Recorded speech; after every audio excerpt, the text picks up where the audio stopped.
오늘 우리에게 주신 말씀은 출애굽기 3장 1절에서 12절 말씀입니다. 출애굽기 3장 1절에서 12절 말씀입니다. 구약 성경 84페이지에 있습니다. 출애굽기 3장 1절에서 12절 다 찾으신 줄 알고 제가 먼저 읽고 번갈아 읽도록 하겠습니다. 모세가 그의 장인 미디안 제사장 이드로의 양떼를 치더니 그 떼를 따라 광야 서쪽으로 인도하여 하나님의 산 호렙에 이르매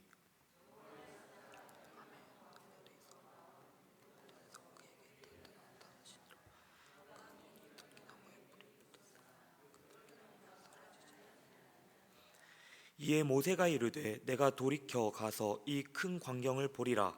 떨기나무가 어찌하여 타지 아니하는고 하니 그때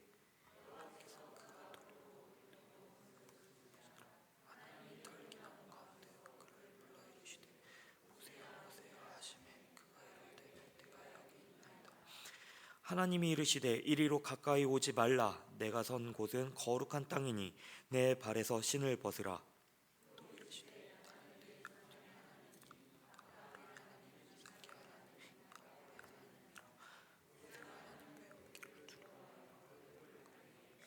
여호와께서 이르시되 내가 애굽에 있는 내 백성의 고통을 분명히 보고 그들이 그들의 감독자로 말미암아 부르짖음을 듣고 그 근심을 알고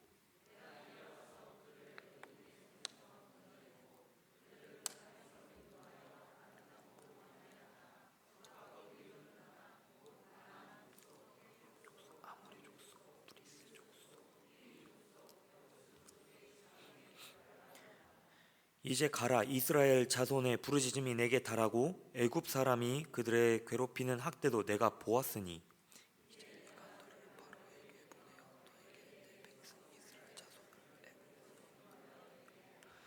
모세가 하나님께 아뢰되 내가 누구이기에 바로에게 가며 이스라엘 자손을 애굽에서 인도하여 내리이까.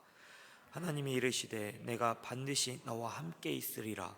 내가 그 백성을 애굽에서 인도하여 낸 후에 너희가 이 산에서 하나님을 섬기리니 이것이 내가 너를 보낸 증거니라. 아멘. 오늘 이 자리에 오신 여러분들을 주님의 이름으로 환영합니다. 하나님께서 부르신 자리에서 우리가 말씀을 간절히 듣길 원합니다. 사랑하는 성도 여러분, 우리가 힘든 시간을 한 번쯤은 겪어보게 됩니다. 살면서 힘든 시간을 거쳐가게 되는데 그 순간에 혹시 이런 생각을 해보진 않았나요? 하나님은 정말 나를 보고 계실까? 하나님은 내 기도를 듣고 계시는 걸까? 하나님은 내 고통을 아시면서도 왜 가만히 계시는 걸까? 처음에 어려운 일을 겪거나 또 기도가 응답되지 않을 때 하나님이 우리는 멀리 계신 것처럼 뭔가 낯설게 느껴지기도 합니다.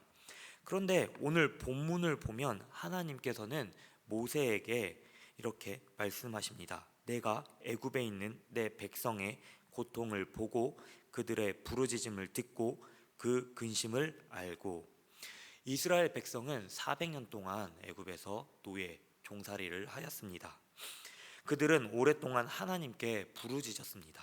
그러나 하나님은 아무 응답이 없는 것처럼 보였습니다. 그러나 사실 보면은 하나님께서는 이스라엘 백성을 한시도 잊은 적이 없음을 볼 수 있습니다. 그들의 고통을 보셨고 그리고 그들의 울부짖음을 듣고 계셨으며 그들의 모든 형편을 알고 계셨습니다.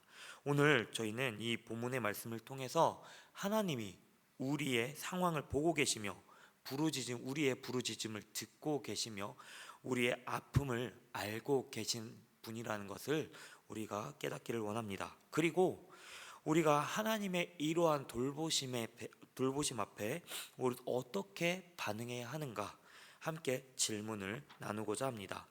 먼저 3장 1절에는 모세는 자신의 것이 아닌 장인 이드로의 양을 치는 그것으로 등장하고 시작하고 있습니다. 모세가 애굽을 나온 지 40년이 되었죠. 그리고 많은 시간이 지났습니다. 40년 정도 되면 자신의 손으로 양을 일구어내고 제사를 일구어냈을 것입니다. 그러나 본문에 나오는 모세는 여전히 자신의 것이 아닌 장인의 양떼를 이렇게 치고 있는 모습으로 나오고 있습니다. 또한 세상의 시각으로 볼 때 모세는 어쩌면 실패한 사람으로 볼 수도 있습니다. 왜냐하면 애굽에서 사고치고 이제 쫓겨나서 도주하고 있는 삶이기 때문이죠. 그러나 모세는 나이 80살, 80살에 다시 한번 인생의 전환점을 맞게 됩니다. 그 계기는 모두가 아시다시피 하나님의 사명을 받는 것으로 시작됩니다. 우리 다 함께 2절과 3절 읽도록 하겠습니다. 2절 읽겠습니다. 시작. 여호와의 사자가 떨기나무 가운데로부터 나오는 불꽃 안에서 그에게 나타나시니라.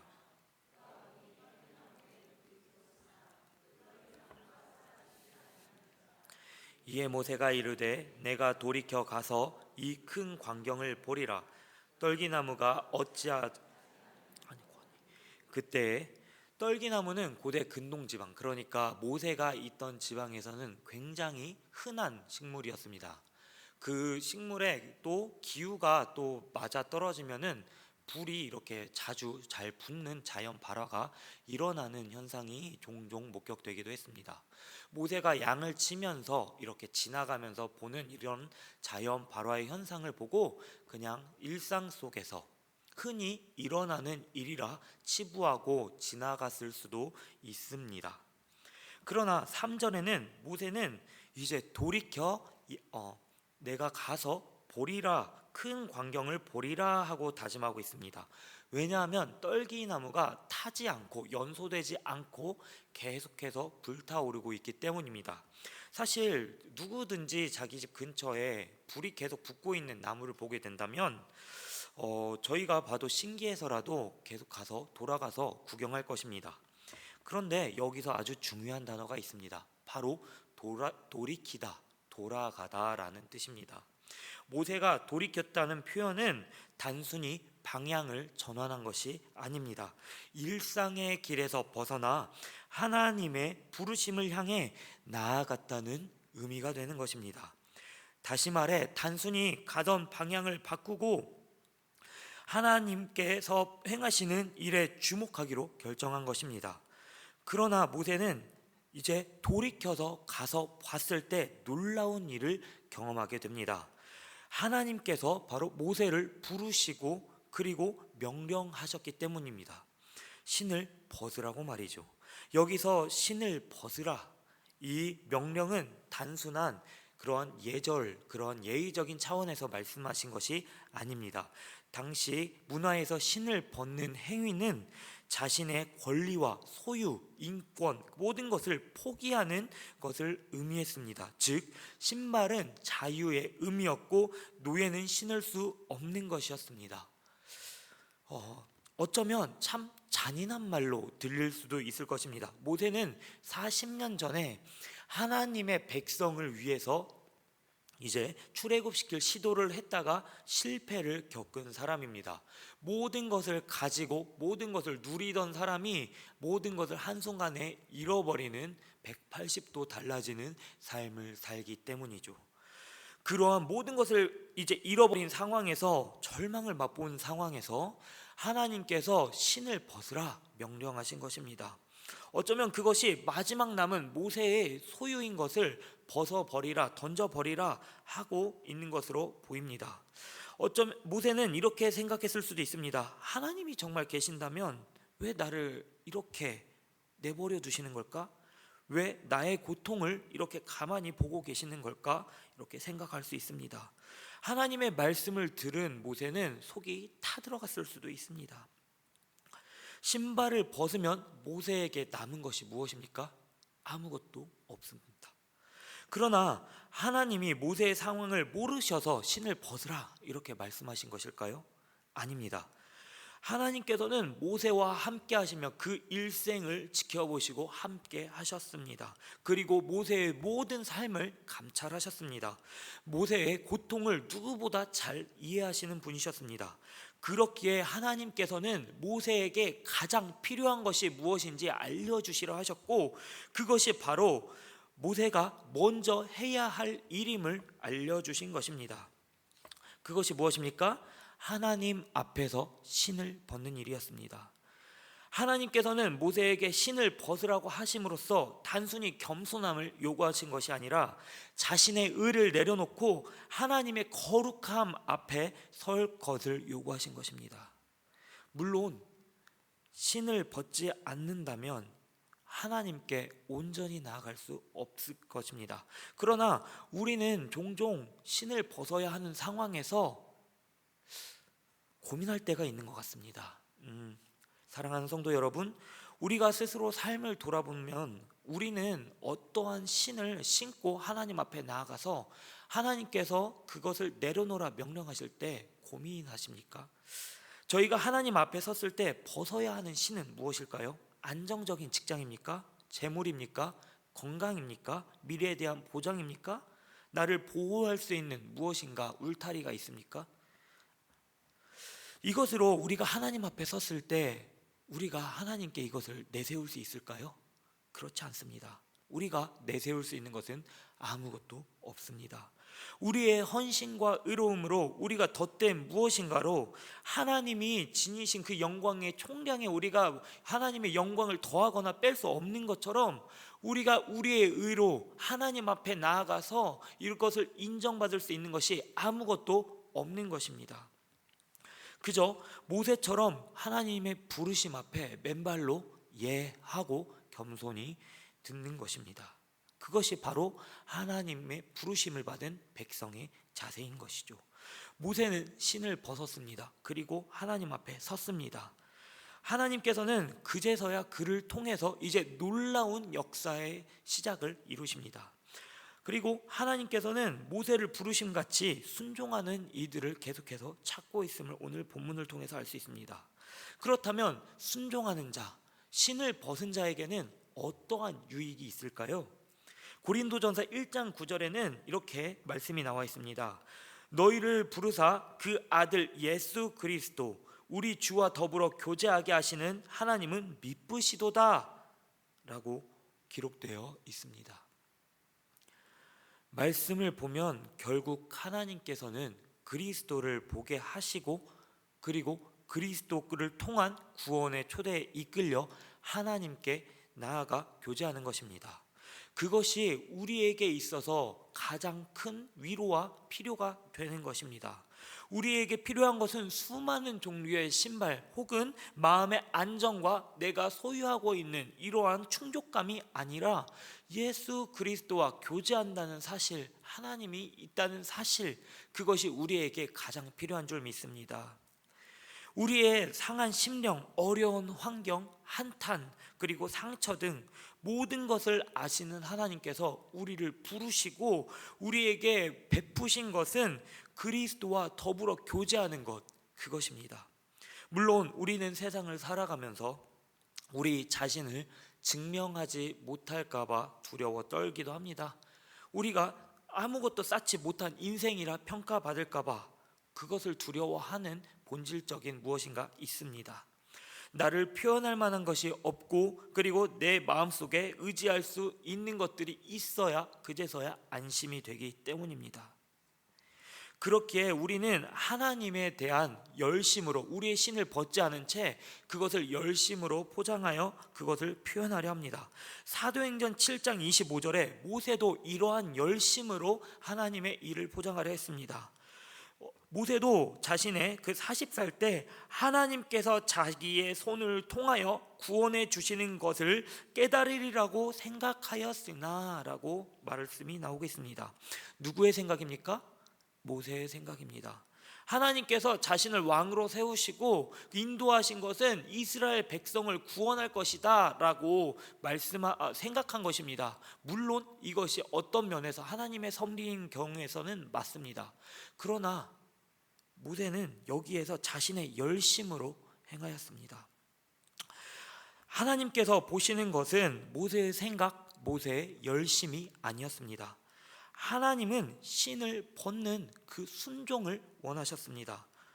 이제 존 스토트와 더불어 한국에 가장 영향력을 많이 주었다고 말할 수 있을 정도로 유명한 목사님이 계십니다.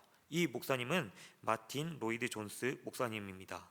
이 목사님의 설교와 설교자라는 책에서 목사님께서는 자신의 열정과 하나님의 뜻에 대해서 이렇게 서술하고 있습니다.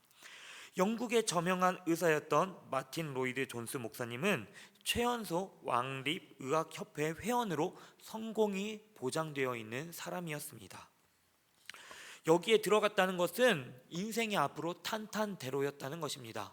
마틴 로이드 존스 목사님은 이것이 하나님의 뜻인 줄 알았고, 나는 의사로서 하나님의 뜻을 감당해야 할 것이라는 확신에 차 있었습니다. 그리고 열심히 앞을 보고 달려갔죠. 그러나 그는 병원에서 부자든 가난한 자든 영적으로 죽어가는 사람들의 모습을 보면서 이제 인간의 지식과 능력으로는 사람을 변화시킬 수 없구나라는 것을 깨닫게 됩니다. 그리고 그는 자신의 안정적인 미래를 내려놓고 하나님의 뜻을 잘 생각해 보았습니다. 자신에게 원하는 하나님의 뜻이 무엇인가?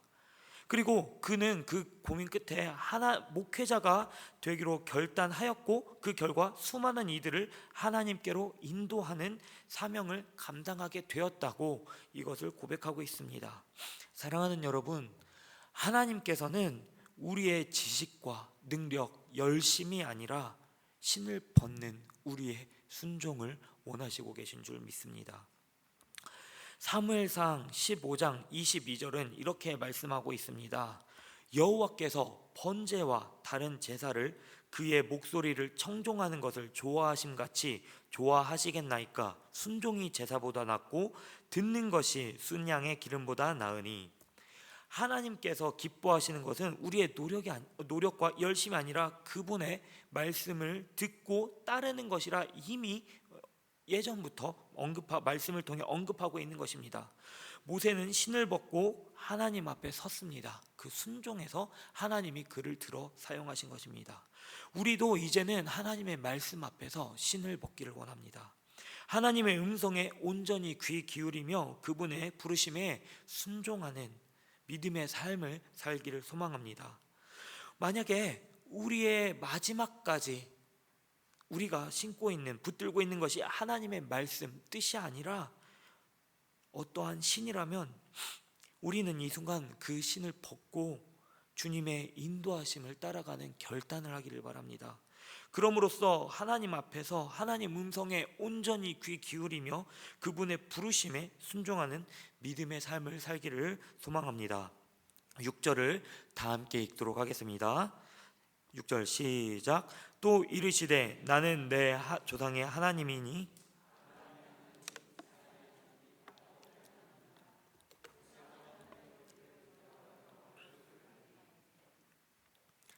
하나님께서는 모세에게 이렇게 나타나시면서 자신을 아브라함의 하나님, 이삭의 하나님, 야곱의 하나님이라 소개하고 계십니다.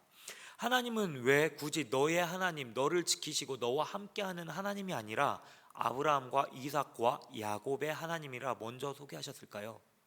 그것은 바로 하나님께서는 당신이 신실한 언약을 지키시고 계시는 신실한 하나님이시라는 것을 말씀하고 계시기 때문입니다. 사람은 시간이 흐르면 환경에 따라 변하기 마련입니다. 우리가 다른 문화권에서 오랜 시간을 생활하다 보면 기존의 모국의 환경, 생활 풍습 모든 것이 잊어버리게 됩니다. 그리고 다시 모국으로 돌아왔을 때 그런 것들이 어색해지는 자신을 발견할 수 있게 됩니다. 모세 또한 마찬가지였습니다. 그는 젊은 시절 애굽 왕국에서 최고의 교육을 받았습니다. 언변으로는 따라갈 자가 없었고, 그리고 무엇이든 할 수 있을 것 같은 패기도 있었습니다. 그러나 출애굽기 3장 11절에 모세는 이렇게 말합니다. 내가 누구이기에 바로에게 가며 이스라엘 자손을 인도하여 내리이까? 1장 2장에 패기 있던 뭐든지 할 수 있을 것만 같던 모세는 3장과 정반대로 등장하게 되는 것입니다. 3장에서 모세는 나이가 들고 자신감이 없는 초라한 모습으로 등장하게 되는 것이죠. 하지만 하나님은 다르십니다. 사람은 나이를 먹고 환경에 따라 변화하며 적응하지만 하나님께서는 신실하시고 그 변함이 없으시고 영원하신 분이시라는 것입니다. 하나님께서는 아브라함과 맺으신 이 언약을 400년이 지나도 기억하고 계셨습니다. 그리고 하나님은 아브라함과 약속하셨고 그 약속을 이삭과 야곱에게도 이어가셨습니다. 이제는 그 약속을 이루시기 위해 모세를 부르신 것이었습니다. 하나님의 약속은 시간이 지나도 변하지 않는 것입니다. 사람들은 잊어버려도 하나님은 잊지 않으십니다. 하나님께서는 그렇다면 어떻게 당신의 백성들을 돌보실까요? 하나님 오늘 본문의 7절엔 이렇게 나옵니다. 내 백성의 고통을 분명히 보고라고 얘기하고 있습니다. 하나님께서는 이 백성이 외면하지 않으십니다. 인간은 때로 힘들고 지칠 때 하나님은 나를 보지 않을 것 같다라고 느낄 수 있습니다. 그러나 사실 하나님께서는 세밀하게 우리를 보고 계십니다. 시편 33편 13편에서 15편 이렇게 말하고 있습니다. 여호와께서 하늘을 굽어보사 모든 인생을 살피시며 그가 거하시는 곳에서 세상의 모든 거민들을 굽어 살피시는도다.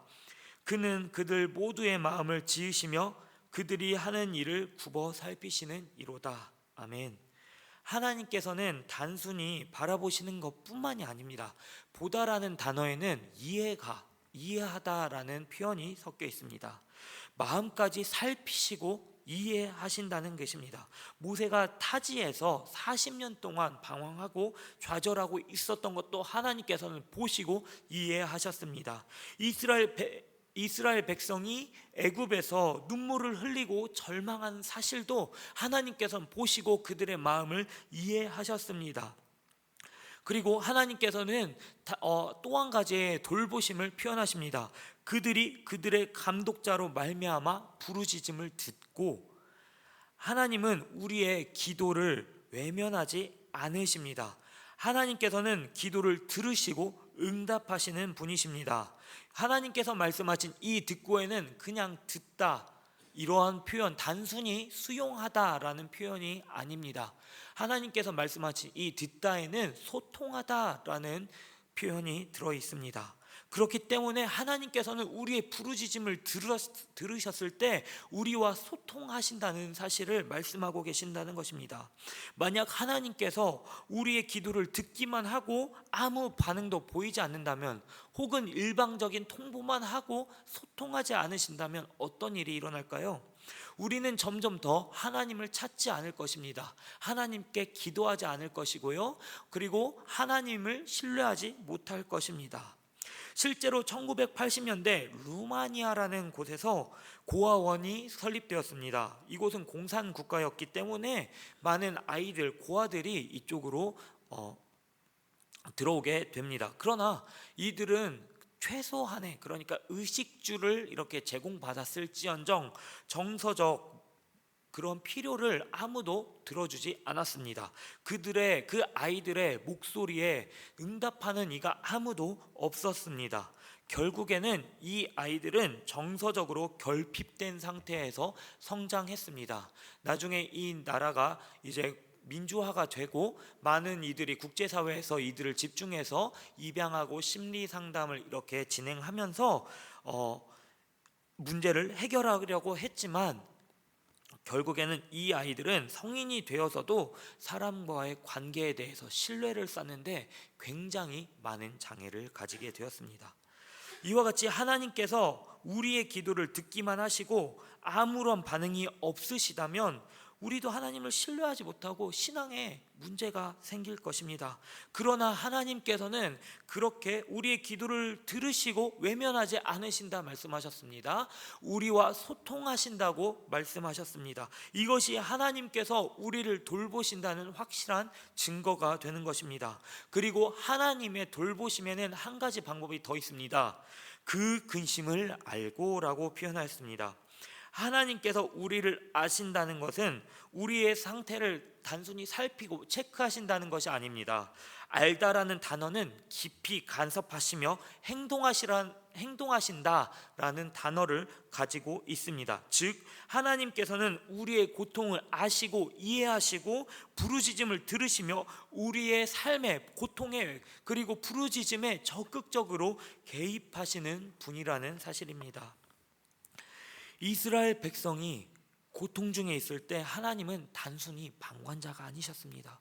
하나님께서는 그들을 애굽에서 인도하여 적과 꿀이 흐르는 가나안 땅으로 이끌어 가셨습니다. 우리는 때때로 모세처럼 좌절하고 낙심하며 내가 누구이기에 라고 하나님 앞에서 주저앉을 때가 있습니다. 그러나 사랑하는 여러분, 하나님께서는 신실하신 하나님입니다. 그리고 그 말씀은 영원한 하나님이십니다. 하나님께서는 우리가 하나님 나라에 들어가는 그날까지 이 말씀은 결코 변하지 않고 그 1.1획도 변동이 없이 우리를 보고 듣고 알고 계시며 돌보실 것이라 약속하셨습니다. 이 약속이 우리 이 시간 신실하신 하나님을 신뢰할 만한 약속으로 우리에게 다가오는 줄 믿습니다. 그렇게 사랑하는 성도 여러분, 우리는 오늘도 말씀 앞에서 신실하신 하나님을 신뢰하며 나아가길 소망합니다. 10절부터 11절 제가 읽고 12절 다 함께 합독하시겠습니다. 이제 내가 너를 바로에게 보내어 너에게 내 백성 이스라엘 자손을 애굽에서 인도하여 내게 하리라. 모세가 하나님께 아뢰되 내가 누구이기에 바로에게 가며 이스라엘 자손을 애굽에서 인도하여 내리이까. 12절 합독가 있습니다. 반드시 너와 함께 있으리라.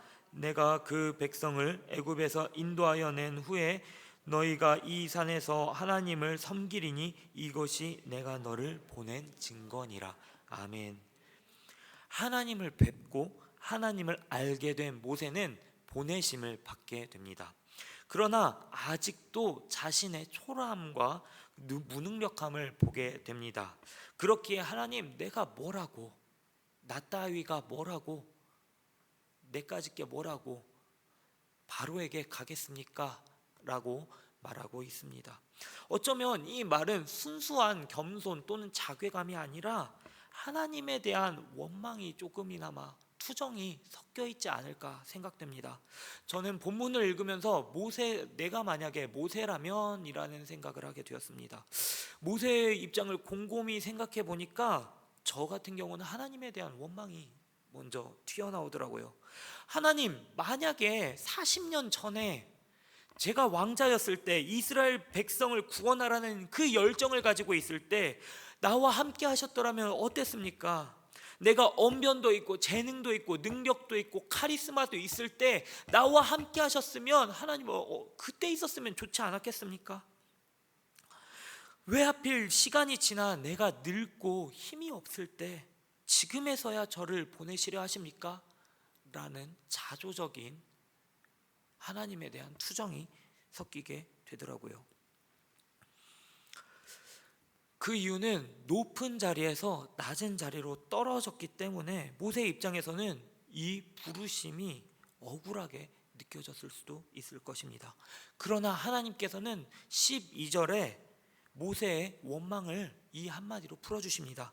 내가 반드시 너와 함께 있을 것이다. 내가 반드시 너와 함께 있으리라. 아멘. 40년 전에 애굽에서 자력으로 출애굽하려는 모세와 80살에 이제 아무 힘 없이 하나님 앞에 나온 무릎 꿇은 모세의 차이는 무엇입니까? 하나님이 함께 하셨다는 그 차이였습니다. 겉으로 보기에는 40세, 40살에 모세는 젊고 능력 있고 카리스마 있기 때문에 무슨 일이든지 잘 감당할 수 있을 것 같았습니다. 잘 이행하고 뭐든지 맡겨진 일에 충성할 수 있었을 것입니다. 그러나 하나님께서는 그것이 중요한 것이 아니라 하나님이 함께 하시는 것, 그것을 생각하고 아는 것이 더 중요하다고 말씀하고 계십니다. 그리고 미래에 일어날 일을 증거로 삼으심으로써 네가 나중에 볼 그 일들을 증표로 삼으심으로써 모세가 의심 없이 확신으로 살아갈 수 있도록, 그 일을 행할 수 있도록, 감당할 수 있도록 하신 것입니다. 모세야, 너와 이스라엘 백성들이 하나님이 계신 이 거룩한 산에서 예배드리게 될 것이다. 이것이 내가 너를 보낸 증거가 될 거야 라고 말씀하신 것이죠. 놀라운 것은 하나님께서 이 약속을 모세를 통해서 이미 성취하셨을 뿐만 아니라 예수 그리스도를 통해 온 인류가 하나님 앞에 나와 예배 드리게 하셨다는 사실입니다. 예수 그리스도께서 십자가의 고난을 당하시고 부활하시고 승천하신 후에 하나님은 보혜사 성령 하나님을 보내주셨습니다. 그리고 사랑하는 여러분, 하나님께서 모세와 함께 하셨다는 사실이 우리에게 은혜가 되는 이유는 오늘 우리와도 동등하게 우리와 동행하시는 하나님이 계시기 때문입니다. 아브라함의 하나님, 이삭의 하나님, 야곱의 하나님, 이 변함없이 신실하시고 영원하신 하나님께서 오늘 우리에게도 동일하게 찾아오시고 함께하여 주신다는 사실입니다. 그렇다면 우리는 어떻게 반응해야 할까요? 우리 안에 거하시는 이 성령님의 인도하심에 우리는 귀 기울이고 순종해야 할 것입니다. 그리고 하나님 앞에 서는 그날까지 성령님의 이끄심에 따라 우리가 하나님과 동행하는 삶을 살기를 소망합니다. 말씀을 정리하겠습니다. 오늘 출애굽기 3장의 본문을 통해서 우리가 하나님께서 모세와 함께 이스라엘 백성을 어떻게 돌보시고 이끄시는지 그것을 살펴봤습니다. 먼저 하나님의 백성은 하나님 앞에서 신을 벗어야 합니다. 우리가 의지해야 될 것은 화려한 금은보화가 아닙니다. 우리가 신뢰해야 할 것은 왕자의 권위나 무엇이든지 이룰 수 있는 권력이 아닙니다. 하나님 앞에서는 우리의 의를 드러내는 것이 아니라 모든 것을 내려놓고 말씀에 순종하는 그러한 준비가 있어야 할 것입니다. 둘째로 하나님의 신실하심은 변함없이 지속되십니다. 하나님께서는 아브라함과 이삭과 야곱의 하나님이 되어주시고 언약을 따라 자신의 백성을 신실하게 돌보셨습니다.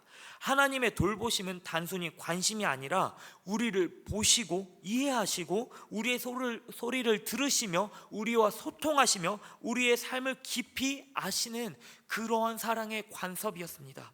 그렇기에 우리는 하나님의 신실하심을 바라보며 하나님의 돌보심을 늘 묵상하고 기억할 수 있는 것입니다. 마지막으로 하나님께서 우리와 함께 하신다는 사실을 믿고 감사함으로 주님이 보내신 자리로 나아가야 할 것입니다.